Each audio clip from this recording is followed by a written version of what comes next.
1950년 6월 25일 새벽 4시쯤 북한의 기습 남침으로 6.25 전쟁이 시작됩니다.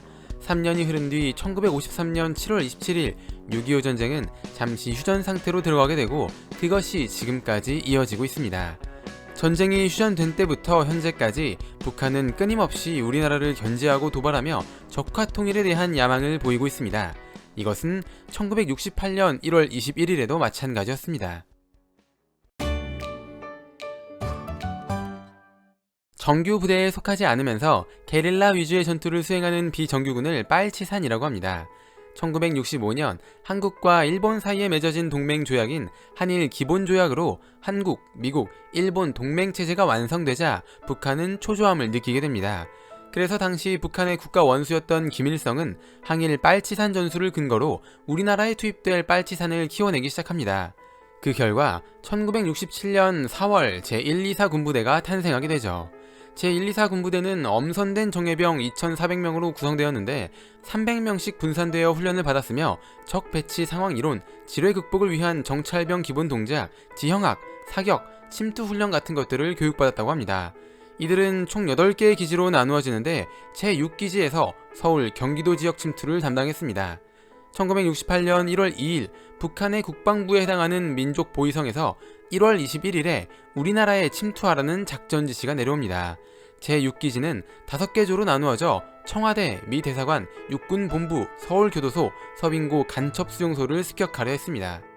처음에는 25명이 우리나라에 침투하는 것이었지만 1968년 1월 13일 하나의 목표에 집중하는 편이 낫다고 판단해 31명이 5개 조로 나누어져 청와대를 습격하는 것으로 바뀌었습니다. 이들의 목적은 당시 우리나라의 대통령이었던 박정희를 암살하고 우리나라를 혼돈에 빠뜨리는 것이었습니다.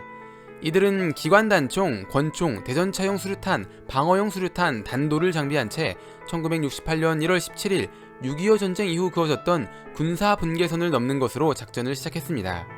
1월 18일 새벽 임진강 쪽에서 하룻밤을 보내고 1월 19일 새벽 파평산에서 또 하룻밤을 보내고 1월 19일 낮에 서울로 오기 위해 경기도 파주에 있는 산을 넘던 중 그곳에 있던 남욱군 사형제와 마주치게 됩니다.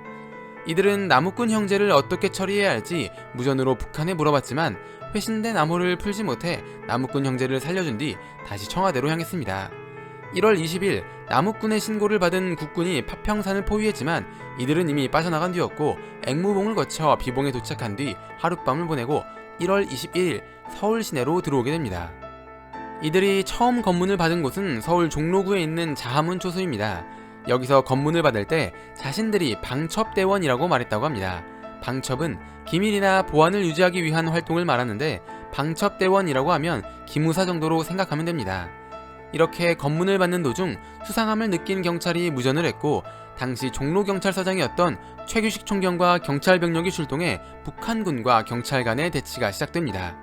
이때 멀리서 서울 시내버스가 길을 따라 올라오고 있었는데 북한군은 이것이 국군이 탄 버스라고 생각해 총기를 난사하고 수류탄을 던지며 선제 공격을 시작했습니다.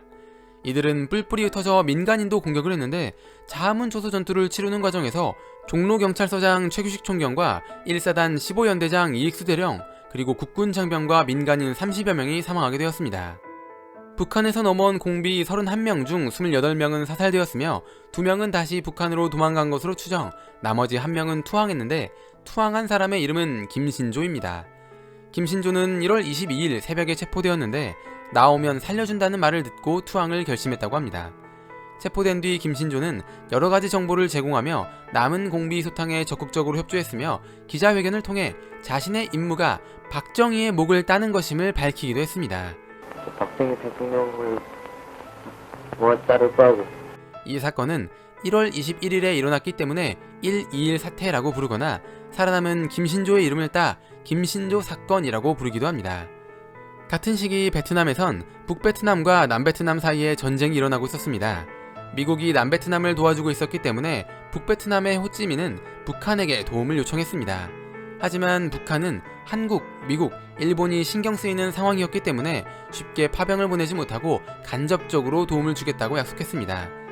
사실 김신조 사건의 목적은 박정희를 암살하는 것이었기 때문에 결과적으로 보면 임무 실패라고 할 수 있지만, 김신조 사건으로 내부 경계를 더 신경 써야 하는 상황이 돼 남베트남에 파병을 보내지 못해 약속했던 것처럼 간접적으로 도움을 주게 되었습니다. 게다가 베트남 전쟁에서 북베트남이 이기게 되었으니 어쨌거나 김신조 사건은 절반의 성공이라는 평가를 받고 있습니다. 김신조 사건 이후 우리나라는 북한에게 사과를 받고 싶었지만 그렇지 못했고, 또 같은 상황이 일어날 것을 염려해 여러 가지 대비를 하게 됩니다.